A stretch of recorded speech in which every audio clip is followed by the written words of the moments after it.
All right, everybody, we're joined on the phone by Michael Hastings, freelance reporter, friend of the show, and he is the author of the article that's turned Washington, D.C. upside down this week, The Runaway General in Rolling Stone magazine. Welcome back to the show, Michael. How are you doing? I'm great, man. How are you? Things going, man? Everything's great. I really appreciate you joining us. You're on the phone from where, Kandahar this morning? Yeah, I'm in Kandahar right now. And how's things there? Well, we just a half hour, 40 minutes ago, we were hit by a number of rockets, which is a pretty regular occurrence here, and there's pretty regular fighting all around this area right now. Okay, well, so we spent a couple moments on the floor and then in a bunker. Jeez. Well, and I hope you're bugging out of there this morning and going back to Kabul or somewhere safer. Yeah, I'm heading out of here. Okay, right on. Well, in the few minutes before you get in your armored vehicle or whatever it is and get out of there, man, let's talk about, well, first of all, I guess the reaction to your piece. This, you have General McChrystal and his Team America, his closest buddies surrounding him, really opening up about how much they cannot stand the administration, and that seems to have been the thing that got Washington all upset. Yeah, apparently, to criticize and make fun of the vice president in front of a reporter, that's generally probably like a good career move. But I think what some of the, what the comments point to from General McChrystal's view is a real frustration that his team has at the White House, as well as a frustration they have with other civilian policymakers who are involved in the Afghanistan strategy. Yeah, I mean, that's really what comes across in the article is that it's not a personal account, really, of McChrystal. It's about his inability to succeed in Afghanistan, and then it seems like all the frustration, all the finger-pointing goes up from there, instead of them taking responsibility, him and his Team America.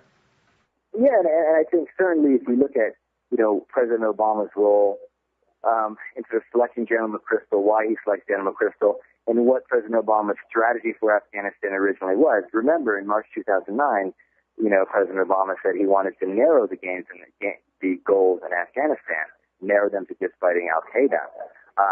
Then he selected a general who proceeded to do just the opposite and expand the goals almost exponentially. We went from 50,000 troops to 150,000 troops. We went from fighting al-Qaeda to building a nation on an almost unprecedented scale. So really, I think, part of the story is the relationship between the president and the general, and the fact that the president has just sort of lost control of the policy. Yeah, well, and it doesn't sound like the troops in Afghanistan seem to be so gung-ho about this anymore either. No, I think, I'm sure you've discussed counterinsurgency many times on your program. We've discussed it before as well. The U.S. military is made to fight. That's what they're really good at, and they're really efficient at it. And it's very difficult to put them in situations and then tell them, don't fight. And that rubs a lot of them the wrong way, and a lot of them feel that they may have to make sacrifices, and they might be putting their own lives more at risk rather than, say, killing who they view are insurgents. Yeah, well, and that's an interesting thing, too, the whole, sent out there to fight with one hand tied behind their back. They're up against people who have rifles and are willing to shoot back at them, and yet because they're supposed to be trying to avoid civilian casualties, even though all their enemies are civilians, they're put in a position where they have to get shot rather than shoot. No, I think the sort of fundamental flaw with counterinsurgency is that, we spend $600 billion a year in our military, but then we get involved in these wars where we can't even use our technological edge. I mean, in a way, it doesn't make much sense. Once you take away the U.S. and the ground troops air support, you're putting a U.S. soldier on, a somewhat level playing field with a Taliban fighter.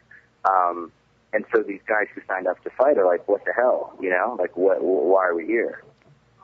Yeah, they imagine they're going to be in a set-piece battle against a different state's military instead of patrolling around like a, SWAT cop or something. Well, now, you talk about how they changed the mission from fighting al-Qaeda to building a nation and how McChrystal's got his stamp on it.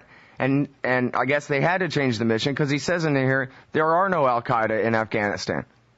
Yeah, no, exactly. I mean, the sort of connection between nation building and fighting terrorism, and certainly fighting Al-Qaeda is, I think, a very tenuous connection at best. And so you get stuck with this momentum of the campaign you're fighting. And I mean, it's worse than a quagmire, as I say in the story. It's worse than a quagmire because it's a quagmire we knowingly walked into. Because if Al-Qaeda's in Pakistan, then what are we doing in Afghanistan? Yeah. Well, now, the centerpiece of the coin strategy supposedly was this, or the showpiece for it, I guess, was the invasion of Marja. They're going to give the people of Marja a government in a box. Did you have a chance to talk with General McChrystal much about that operation? Well, I did talk to him about that. And he, was sort of optimistically cautious as that's the sort of position they take. But then, a month later, he said that Marja was a bleeding ulcer.